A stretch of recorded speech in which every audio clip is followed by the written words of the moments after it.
Clothes. I'm sure they hold some kind of superpower. One moment they can make us feel on top of the world. The next they make us want to crawl under the nearest rock and stay there until the very end of civilization. I'm Susanna Constantine, and this is my Wardrobe Malfunction podcast, a little sanctuary where I talk to a very special guest about their relationship with clothes. We hear about their comfort blanket, their burial suit, and never leave without discovering their most humiliating wardrobe malfunction. Then it's the pyjama party, where you and I discuss your own clothing disasters. And I have to tell you, this week's story is an absolute belter. Please keep sending them in to help@mywardmal.com or find us at mywardmal. And now, let's get on to this week's guest. I first met her a couple of years ago when I took part in a TV show called The Great Public Humiliation, or Strictly Come Dancing as it's known to everyone else. I was voted out first, and she bloody well won. But I quickly forgave her, and I think she's one of life's genuine superstars. It's Stacey Dooley, the presenter, author and documentary maker extraordinaire, who travels the world to bring us her groundbreaking, unflinching and hugely important TV programmes. I love her, and I'm sure you will too. So let's grab the handles, open my wardrobe doors and find out what's inside.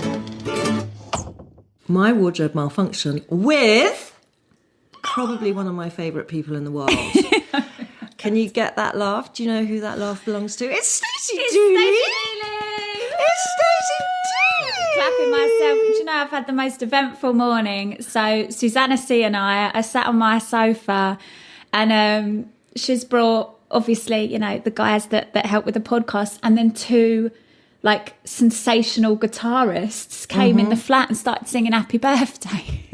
Because it is Stacey's birthday. Well, it is Stacey's birthday and it isn't her birthday. My party tonight and my birthday tonight. On Monday. Yeah, so we're having a little pre-birthday celebration. And you got me a beautiful necklace. And I got a little present because I love her deeply. I'm so grateful. Deeply, deeply, truly, madly. And okay, so Stacey, the first thing is I want you to describe what you're wearing now, because clearly you've made an enormous effort. Well, listen, I knew that a fashionista was coming to grace me, so I thought, let me really try hard and go to town. So I've put on black jogging bottoms, teamed with a black sweater. Mm-hmm. Does that belong to Kevin? Always flashy, never trashy. Oh. No, this is mine. The only size is oversized. Do you know, it's so funny. I always get messages off of like 55-year-old men on Instagram saying, why don't any of your clothes fit you? Oh, why don't is it the men that do that? Yeah, and I think, what's it got to do with you? They're all pervs. Let me live. Yeah. Let me live in my oversized cashmere. Yeah. So loungewear is really my thing. It is your thing. I haven't washed yet, so. Yeah, no, I can tell. I can Sorry smell. about that. I can tell and I can smell. I haven't had a bath for 3 days, so. So when you were a child growing up, were you very much in the hands of your mum, Di, or did you have your own mind on what you were going to wear? I think when I was tiny, my mother used to put me in really horrendous gear, like, you know, sort of always quite themed. You know what I mean? I'd be dressed like a sailor or whatever. No. And like a big nautical bow or some nonsense. Like, you're kidding. No, I'm deadly serious. No. And I don't know why, because like we weren't fancy at all. I don't know. It was like, yeah, it was all a bit silly. And actually there was this one time when it was... you know, when you go fancy dress for like a kid's party or whatever. And my mother was like, oh, you're going to go as the Mad Hatter's table. As the table, Susanna, right? So I sort of stood in the kitchen and it was like a big cardboard box. Okay. You know, like you're getting a big telly or whatever, like a big cardboard box. And she cut out a circle for my head and then 2 circles for my arms. And then, like, glued, like, plates and cups all around me. I love that. Well, yeah, but I sort of turned up to the do and everyone's like, what the fuck are you? And I was like, I'm a table. I'm a table. She was always sort of trying to go for it, but it never was executed that brilliantly. So how do you think that's influenced the way you dress now? Is that why you are... Because I sort of tend to not dress in cardboard so much anymore. No, not so much cardboard or kind of naval gear. But because it's like your style now, to me, it's very, and I don't know if this, I think it's probably by accident rather than design, but it's very unique to you. It is all these kind of, oversized clothes, but good quality, apart from today, which is kind of something dragged out of the dog Exhibit basket. A. What's really nice is it's bobbling as well. Yeah, that's just gorgeous. Yeah, that's gorgeous. It's nice to have a bit of texture, isn't it? But that is is that because why do you do that? Is that because you want to hide your body, or is it just purely comfort? Do you know what? I feel like, my style is definitely relaxed and informal. It wasn't particularly thought through. I think just over the years it's evolved that way. And I think when I'm at work, often I'm in quite chaotic places, or sometimes I have to dress super conservative, which it's just not appropriate for me to be fancy or glamorous. Yeah, but that I can understand. But it's like, when you're out and about, or you're going to if you're packed or something and you're walking in the streets of London, or maybe you're going to something, you're still in that vibe. So I think unknowingly I have now started to dress like that by choice, and I actually love it. Like, I feel my most confident when I'm like casual but in lovely gear that I can keep for years. So I like spend a bit more, and I know that's a very luxurious position to be in. Like, I know not everyone can do that, but I spend a bit more, and then I've got it for years, and then I can just. But then that's responsible buying, because I'm trying to. Because you buy good quality, and then it lasts for longer, and you're not chucking it out after a week. And sustainability is like such a buzzword at the minute, but I have been trying to shop like that for a couple of years. Well, you know that more than anyone, because you kind of brought that to people's attention when you did Blood, Sweat and T-shirts. And that was, I was 20 when I did that. I'm 33 on Monday, so that's like 13 years ago. And I was aware of like the human cost of fashion, and then I did a film in like Kazakhstan and Indonesia looking at the environmental cost of fashion. Like, there was this at the Aral Sea, like, all but disappeared because of like our insatiable appetite for cotton. Like, it's such a thirsty crop. They grew cotton. Oh, that in Indonesia, not in Kazakhstan. Do they really? And like this sea all but disappeared, and so like all these fishermen were like, "Fuck, how are we supposed to earn a living?" It was really catastrophic for lots of families. And did you? So you got your kind of your baggy look, saggy baggy look, which I think is very cool, and it's like, weirdly, for my daughters Esme and Cece, you're a bit of a style icon for them. I've tried really hard to steer them away from that, but they keep bouncing back. Look at her. And they keep coming back, and there is that thing of what they do is they wear something really kind of scruffy with something really beautiful. That's and so say for example I'm wearing like a tracksuit, right? Then I really like putting it with like your Gucci loafers, or like a Fendi bag, or like a blazer, like a smart blazer. So I look like riffraff, like I look like, is she taking the bins out? Yes, but she's also got an appointment with the BBC at 2 p.m. Yeah, nice. It's sort of like it's a nice juxtaposition, isn't it? Yeah. But did you ever dress in a slutty way? Yeah, oh my gosh. Okay, describe that to me. So I had a bit of a phase. So when I was in Luton, when I was like a teenager, I was real tomboyish. So like Kappa tracksuits. And then when you start going out clubbing, you're desperate to look years older than you actually are. A, to get in the club, but B, to sort of flirt with the boys, whatever. So you wear like these terrible like bodycon dresses that I used to sort of rob from CNA or whatever, and then like padded bras that actually the padding wasn't even working because I was so flat-chested, so I would put like socks down there or like tissue, and I would go to this club in Luton called Club M. I was like 14, 15. Oh my God, you won't get in now. I know. But do you ever get ID'd now? No. Because you do look incredibly young. Susanna, no, that's not a compliment. Oh, it's the truth. You look young. Come on. You look like a sort of child. Oh, I'll take that. I don't feel it. I feel 55 sometimes. There's nothing wrong with being near that age. But fuck off. Yeah. I do feel old. So I have your neck. Poor old Susanna. I know, I've really... She's out her neck because she's so old. I've been asked too many blowjobs. It's like... No, it's not that rock and roll, Susanna. Don't lie. It's nothing that exciting. But my darling, so when you're like you mentioned that you're travelling around the world. I mean, I'm really interested to know, and I do think this when I watch you. Do you take a rucksack? Do you take a suitcase? And what is in that suitcase? So funny that you're asking me this question. So I sat here the other day and I had Simon Reeves on. Yeah, I love him. In the Wasn't background. That good? The Did you see it? The one in Russia? Yeah, Yeah, and I was watching it. And Simon's got this enormous rucksack nearly all the time.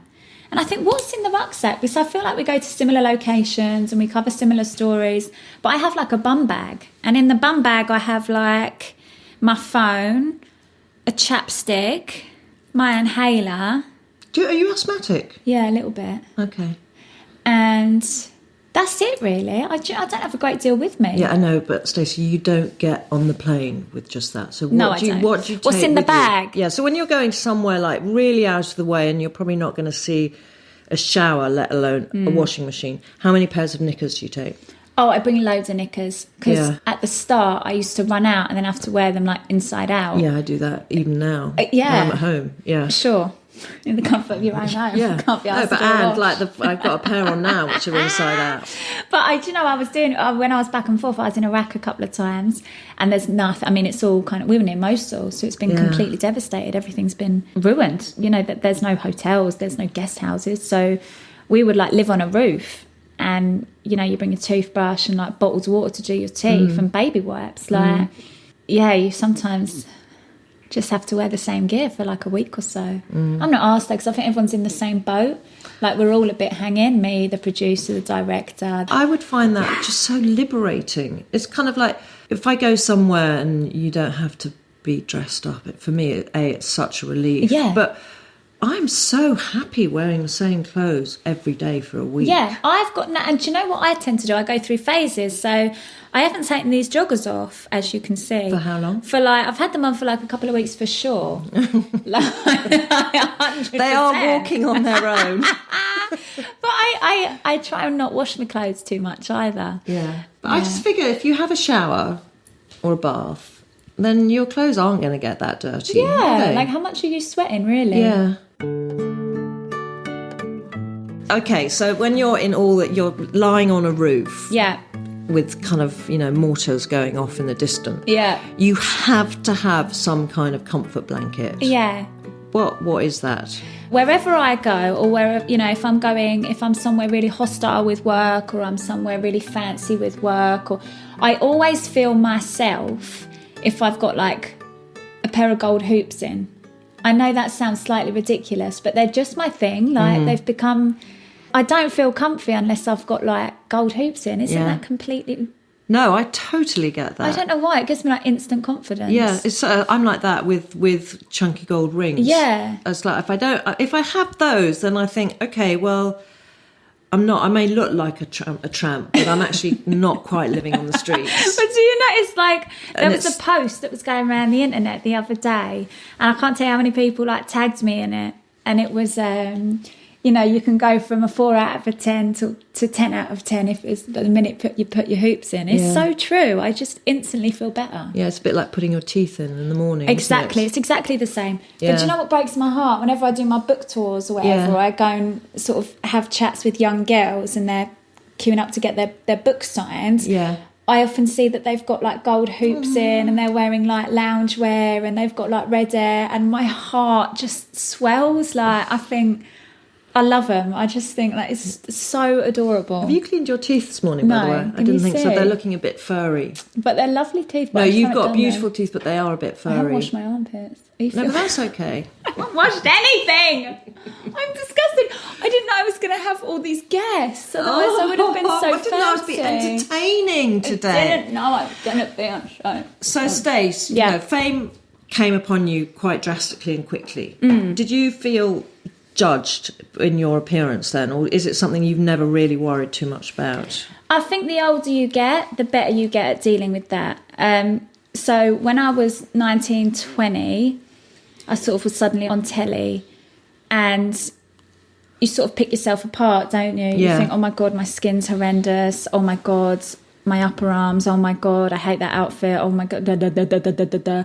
But actually you realise very quickly you don't have to do that because there's other people to do it for you. Yeah.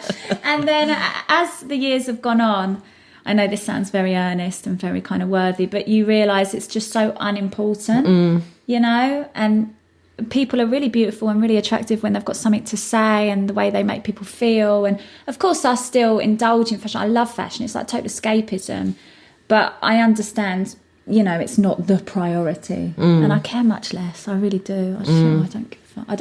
I don't care what strangers think, because if I did, I'd never leave the house. Yeah. So I'm just going to do what I want to do, wear what I want to wear, you know? And that's where I am now. Yeah. I mean, do you think you kind of that sentiment and that way of thinking is because you've got the luxury of being, or the benefit maybe, of being so successful in what you do and so well respected for what you do that you can afford not to give a fuck about clothes? I think... being in the public eye. And again, without sounding, you know, very noble, I think because of what I do for a living, I understand ultimately what's important, you know, and...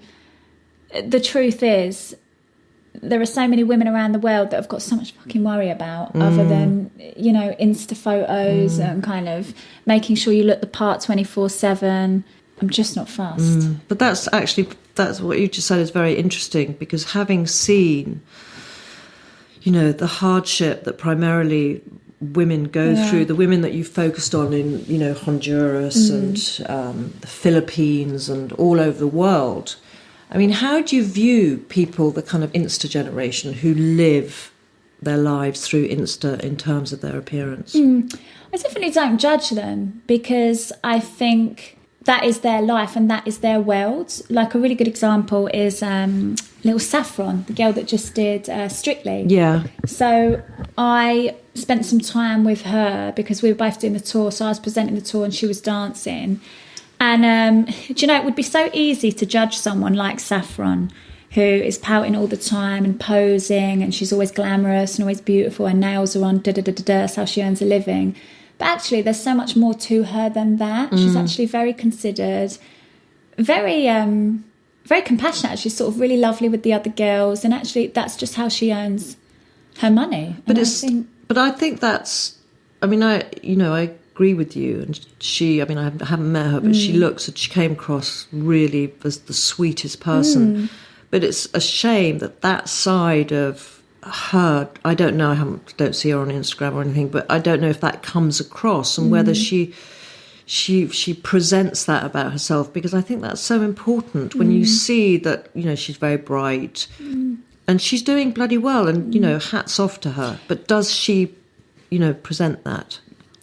I think I've only just started hanging out with people who are like vloggers. Like my first vlogger friend was Jo Sugg. And I think perhaps not everybody realises how much more they've got to offer than what they seemingly have. Do you know what I mean? Like, they're so bright, and actually it takes a lot for a young person to be very successful in an oversaturated market. I really have learned, actually, don't judge anyone, and you've really got to take people as you find them, because, you can kind of have these preconceived ideas, and then you sit down with them and you think, shame on you, actually, for thinking that way. Because when you look at someone like Jo, he works so hard. He doesn't stop. He does not stop, and God, I admire that. You know, it doesn't matter what you're doing. And Such I think a talent as well. Like, stuff he can't do. Sing, he can dance. He is, I think, the next Rowan Atkinson. Yeah, he's amazing. He took over the West End as well. Like, when he did Waitress, I think people were so kind of judgy, and they were saying, you know, why is this kind of YouTube kid being given this opportunity? Because actually he thoroughly deserved it. He auditioned like everyone else, and he brought an entire different demographic to the theatre that is painfully middle class, and I'm full of admiration. He's a great kid. Yeah, he is. He's fantastic. So, my darling, when you were appointed your MBE, slightly bitter and twisted and envious about that. But fucking MBE, that kind of passed me by. Susanna is so much closer to royalty than I am. That's why it's so hilarious that I'm the one. Yeah, go on. Anyway, the irony. But what did you wear when you were given that? You know, I didn't go and collect it. Oh, how could you have missed that, Stacey? Look up there next to the Drag Race champagne. Yeah. You see that? What, the scented candle? No, past that. What, the kind of baton thing? I'm going to get it. Yeah, get it. This is the MBE piece of paper. I need to get it framed. So it says, grant of the dignity of an ordinary member of the civil division of the Order of the British Empire. Yeah, with emphasis on the ordinary Yeah, I'll have member. to pull them up on that. But I was meant to go and collect the kind of, what's it called? Medal? The medal. But I didn't have time. I was working and then I never kind of rearranged. So I must sort that out. I mean, that is quite mad, isn't amazing. It? Yeah, I need to get a frame. Yeah, you must do that. I can take it with me and get it done for you. You could take it and just scratch me out. Put my name and there. And just Tipp-X me out. That's a really good idea. I think I'll do that. Yeah. Okay, so what has been your worst wardrobe malfunction, where do I start? So many ridiculous outfits. I can't begin to tell you. I mean, Luton was a very kind of hazy vibe, sort of. I used to go down, like I've said, I would go down the town dressed in the most ridiculous, like, bodycon outfits with, like, heels that I couldn't walk in, and, like, I'd be so desperate to keep with them that my feet would be blistered. I can't imagine you in heels. Oh, my goodness. Ever. And then I went through quite a kind of waggy phase where I would wear, like, you know, leather leggings and, like, a white T-shirt and a blazer. Like, you know, kind of just not me at all. Like, the last few years, I just kind of... Your clothing is bulletproof now, isn't it? Yeah. No, there was a moment when I was young, man. I was at my cousin's in Luton. We were on this estate, and my cousin, who's not really my cousin, but she was talking to this guy, and they were on the bikes, la la la la la, and it was really cold. But you know, at that age, you'll just stay out no matter what. Yeah, like, it could be sub-zero, it could be like -5, and you're so cold. And I was wearing tights and a skirt, and I remember shivering so hard. I know it sounds like I'm lying, but this is totally true. I shivered the skirt off, but I didn't realise. So I was stood in the tights and the skirt. And I was shivering, and the skirt had come down. I had like little kickers, wedged heels. And I was just stood there, and everyone was laughing. You didn't realise that you shivered it down? No, because it's so cold anywhere. So, and then, like, all the boys on the bikes were laughing. And I was like, I thought, that's embarrassing. Oh, Stacey, that's just amazing. Only you. Yeah, and there was another time when I, like, wet myself in secondary school. So, like, quite old. And I had to take off my school trousers and wear my Umbro PE shorts on the walk home. Yeah, but, like, I was old enough to know better. Secondary really. school, what? So you're like 14? High school, yeah. Yeah. Sort of quite old. Yeah, that is quite old. Quite old. You did have a wardrobe malfunction on Strictly. Didn't you get kind of hooked up to someone with sequins? There was like a sequin clash. No, I did have a lot of fashion situations on Strictly. You know what it's like, because they're so tiny. The outfits are so tiny. So actually on the final, it was really funny. It was really looking like we weren't going to win, and I'd sort of totally accepted that. I was certain that Joe was going to win. So I was just having fun, and then we had to do the passo, which is kind of our best dance really. And I sort of was really going for it, sort of bang bang bang with the skirt, and I flashed my Annie to the whole nation. I think it was like 13 million people watching that night or whatever. And I was like, that's so embarrassing. I've just shown Your little fan area. But luckily, you know, they're all built in leotards and stuff. So it was like, you could see the shape, but you couldn't see anything else. But yeah, that wasn't my proudest moment. But that must have been kind of, for someone who dresses kind of like a upmarket slob, to then be in all those sequins and those tight-fitting clothes. Did that feel really uncomfortable? Or did you just kind of, was it like playing a role? Yeah, I really loved it, actually. It was like total escapism. It was like, I really threw myself into it. And it was weird. Like, the shorter the outfits were getting, the happier I was. Like, you're sort of running about in a pair of, like, sparkly knickers and a little bra, essentially a bikini. And I loved it. I loved the music. I loved the dancing. I loved the outfits. I loved the feathers. Like my samba dress was just next level ridiculous. It was so extra. And it was Carlton was a judge, you know, from Fresh Prince. Oh, yeah. He was a judge because Bruno was blah, blah, blah, blah. And I came down the stairs in like this white leotard covered in white and purple feathers, just everywhere. I looked like a fantastic drag queen. Da da da da da da da. And I was like, this is so over the top. I can't even cope. It was wicked. Oh. I know. I've got 2 of the outfits. Have you? Which one did you keep? I kept the Paso dress. Yeah. I won in that. And the show dance outfit. Okay. Did you nick those, or were you given them? I was given the Paso and I nicked the show dance. Yeah, you've always got. I nicked all the hair pieces. Which I'll tell you what will happen now. My agent will get an email off of Strictly Wardrobe saying, "Can we have the show dance outfit back?" I mean, they're quite mean in that way. I would have thought, you know, it's like, but they. I mean, it's a good thing. They recycle. Yeah, they recycle everything. Yeah, I think I had like Debbie McGee's bra at one point because it had Debbie M in the cup. All mine were recycled from Anne Widdecombe. That's not true. That's not true. It's the absolute truth. They had to take the seams out at the side a bit of Anne's clothes. Is there anything that you hate wearing? What do I hate wearing?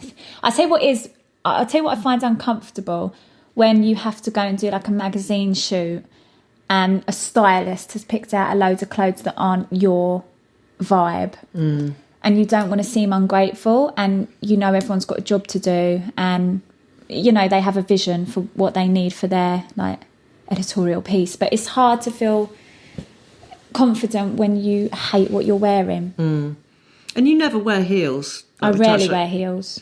Can you walk in heels? Yeah, I'm actually really good at walking in heels. Are you? I wore heels the other day. When did I last wear heels? I was like, do or something. But Kevin, are you how much taller is Kevin than you? He's a bit taller than me, isn't he? But he's not that tall. Yeah. So are you conscious of that, wearing heels with him? Susanna and Kevin, just so you know, me, Susanna and Kevin all fell madly in love. We sort of became this very unusual trio. Yeah, we did. We had 3 amigos. Gravitated towards each other in the Star Bar. But he's a bit taller than me. But if I put a heel on, I think we're the same kind of height.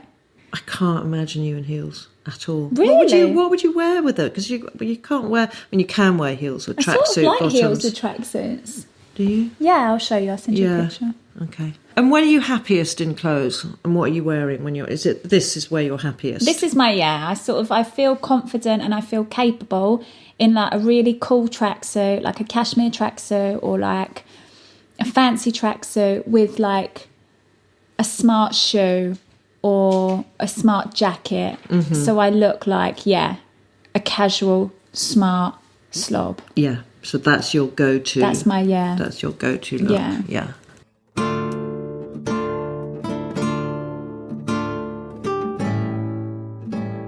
Okay, my sweetheart. So you're very young, you're a child, but one day you are going to die.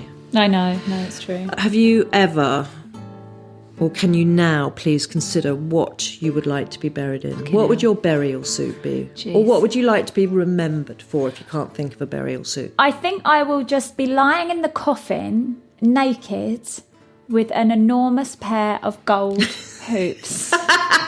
Yes! No knickers, no tracksuit, nothing. Just me and my hoops. Much in the same way. Do you remember Kate when she got drawn by Jack? What are you talking about?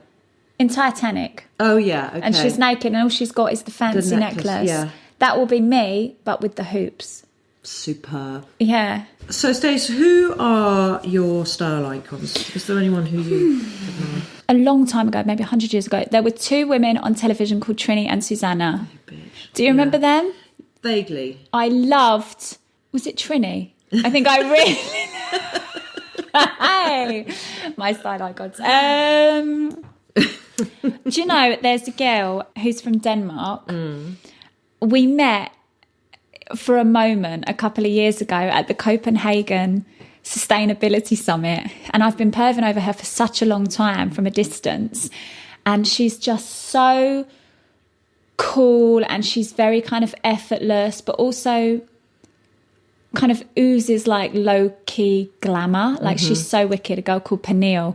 And then we met for like a couple of seconds, and I was genuinely a bit starstruck, which is so ridiculous, isn't it? I just thought, like, she's bilingual and she's got like a wicked little family, and she rewears a lot of her outfits, and I just thought, oh, you've really got it going on. I love Vanessa Paradis. I think she's really cool. Like when her and Johnny were together, I always look at old photos of them. Yeah, because you're similar. I mean, my God, I wish. But you're similar body shapes, you're similar builds. So the stuff that she wears, you could easily wear. She's amazing. Yeah. Jodie Comer, I love. Like, she's a sweetheart. She's doing so well. Yeah, she's like so scouse, but like they're all going nuts for her in LA. Yeah. But every time I see her, like she came to one of my screenings and sort of the BAFTAs, but she's so beautiful. Like her face, like. And she'll wear like tracksuits. You know, she'll always look kind of quite chill. But mostly like the Scandi girls that live in Copenhagen just kill me. Yeah. Is there anything that, you know how we like to wear things that our partners or boyfriends or husbands hate? What does Kev hate you in? Oh, so actually on the whole, he's always very sweet. He always says, oh, you look the part, Stace. And he really kind of entertains me. If I've bought something new, he says, oh, let me see, give us a twirl. He pretends he cares. But there's this pair of sandals that I am completely in love with, like a real treat. Got them in duty free, the Chanel's, the Velcro sandals, and I was walking about the house in it, just so made up. And he was like, Stacey, they are so horrendous. It was like my nan who used to take us to like Grimsby, Cleethorpes Beach or something. She had a pair very similar from Shoe Zone, and he was like, you could have just asked, and I'd have hooked you up.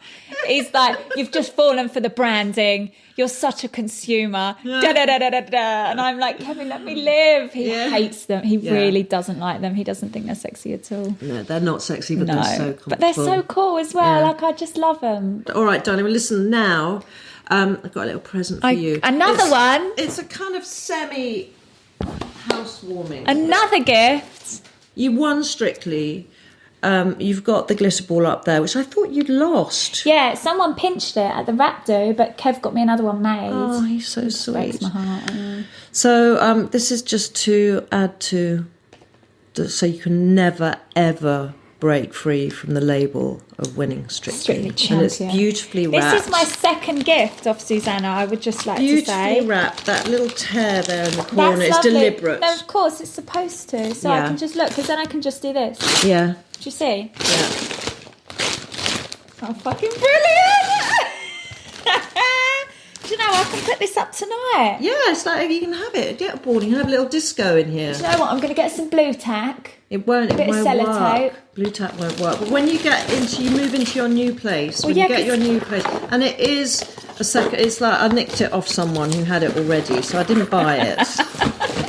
And then you can hang it. So in your new place, I think it would look really great in the toilet or something. Do you know what? It will, and I will, because I'm looking at new places. Yeah. And I'm going to have, I'm going to be like a proper adult. I'm going to have more than 2 bedrooms, so I'll have loads of choices where I can put my ball. Yeah. My glittery ball. That's so sweet of you. Thanks, girl. Thank you to the sublime Stacey for allowing us to invade your flat. You were very hospitable and very long-suffering. And now, it's the pyjama party. And today, we've got a call I never thought I'd make.